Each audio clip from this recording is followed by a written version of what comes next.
ठीक पहले अब बिहार में सियासी दांवपेच की स्थिति साफ नजर आ रही है। बता दें कि पहले चरण के चुनाव में जहां एक तरफ कुछ ही दिन बचे हैं, तो वहीं दूसरी तरफ एनडीए ने बिहार में अपना संकल्प पत्र जारी करके इस ठंड के मौसम में गर्माहट लाकर रख दी है। बता दें कि बिहार विधानसभा चुनाव 2025 के लिए एनडीए ने अपना चुनावी संकल्प पत्र जारी कर दिया।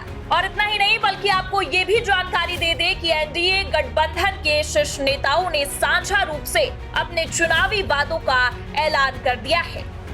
बिहार चुनाव में मतदान के लिए अब कुछ ही दिन बाकी है। पार्टियां जनता को साधने के लिए हर रोज नए नए पैंतरे आजमाती नजर आ रही हैं। तो इसी सिलसिले में 31 अक्टूबर को पटना में एनडीए ने गठबंधन के नेताओं की मौजूदगी में संकल्प पत्र जारी कर दिया है। इस दौरान आपको बता दें कि जेपी नड्डा, नीतीश कुमार, चिराग पासवान समेत गठबंधन के कई अहम चेहरे भी वहां मौजूद रहे।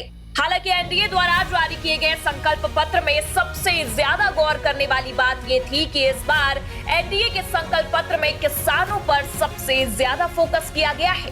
किसानों को लाभ पहुंचाने के लिए एनडीए के संकल्प पत्र में कई बातें कही गई है। एनडीए के संकल्प पत्र में ये ऐलान किया गया है कि किसानों को सम्मान निधि के तौर पर 6,000 की जगह अब 9,000 रुपए दिए जाएंगे। दरअसल आपको बता दें कि एनडीए ने अपने संकल्प पत्र में कर्पूरी ठाकुर सम्मान निधि का ऐलान किया है, जिसमें किसानों को हर साल 3,000 रुपए देने की बात कही गई है। हालांकि केंद्र सरकार की ओर से किसानों को हर साल सम्मान निधि के तहत 6,000 रुपए दिए जाते हैं, लेकिन संकल्प पत्र के मुताबिक किसानों को हर साल सम्मान निधि के तहत 9,000 रुपए अब दिए जाएंगे। इतना ही नहीं, बल्कि आपको ये भी बता दें कि इन सब के अलावा मत्स्य पालन को लेकर भी सहायता राशि की बात कही गई है। सभी फसलों के लिए एमएसपी की गारंटी भी एनडीए के घोषणा पत्र में दी गई है। ऐसे में इतना तो साफ है कि बिहार एनडीए ने अपने घोषणा पत्र के जरिए बिहार के हर उस वर्ग को साधने की कोशिश की है जो एनडीए को जीत हासिल करवा सकती है।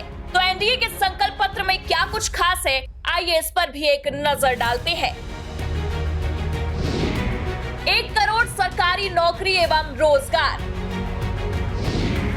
मुख्यमंत्री महिला रोजगार योजना के तहत महिलाओं को 2 लाख रुपए तक की सहायता राशि दी जाएगी। 1 करोड़ महिलाओं को लखपति दीदी बनाया जाएगा। कर्पूरी ठाकुर किसान सम्मान निधि की शुरुआत करके किसानों को प्रतिवर्ष 3,000 यानी कि कुल 9,000 का लाभ दिया जाएगा। 7 एक्सप्रेसवे बनाए जाएंगे। 4 नए शहरों में मेट्रो सेवा शुरू की जाएगी। मां जानकी की जन्मस्थली को विश्व स्तरीय आध्यात्मिक नगरी सीतापुरम के रूप में विकसित किया जाएगा। मुफ्त राशन दिया जाएगा। 125 यूनिट मुफ्त बिजली मिलेगी। 5 लाख तक मुफ्त इलाज होगा। 50 लाख नए पक्के मकान मिलेंगे। हालांकि आपको बता दें कि इन सारे वादों के तर जाकर एनडीए के संकल्प पत्र में गरीबों के लिए केजी से पीजी तक मुफ्त शिक्षा का भी वादा किया गया है, जो कि एक अहम घोषणा समझी जा रही है। ऐसे में ये साफ नजर आ रहा है कि एनडीए के संकल्प पत्र में हर वर्ग को, गरीब, बेरोजगार, महिला, सारे वर्गों को साधने की कोशिश की गई है। फिलहाल आपको बता दें कि पटना के होटल मौर्या में केंद्रीय मंत्री और भाजपा के राष्ट्रीय अध्यक्ष जेपी नड्डा, मुख्यमंत्री नीतीश कुमार, केंद्रीय मंत्री और हम पार्टी के नेता जीतन राम मांझी, केंद्रीय मंत्री चिराग पासवान सहित कई नेता मौजूद रहे। यहाँ तक कि आरएलएम के राष्ट्रीय अध्यक्ष उपेंद्र कुशवाहा ने भी घोषणा पत्र जारी किया।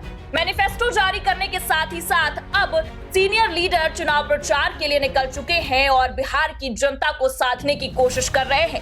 हालांकि संकल्प पत्र के बारे में खुद सम्राट चौधरी ने अकेले ही मीडिया को सारी जानकारी दी है, लेकिन ऐसे में अब देखने वाली बात होगी कि इस मैनिफेस्टो का बिहार की जनता पर क्या असर पड़ता है और इस मैनिफेस्टो से क्या एनडीए बिहार में वापसी कर पाती है।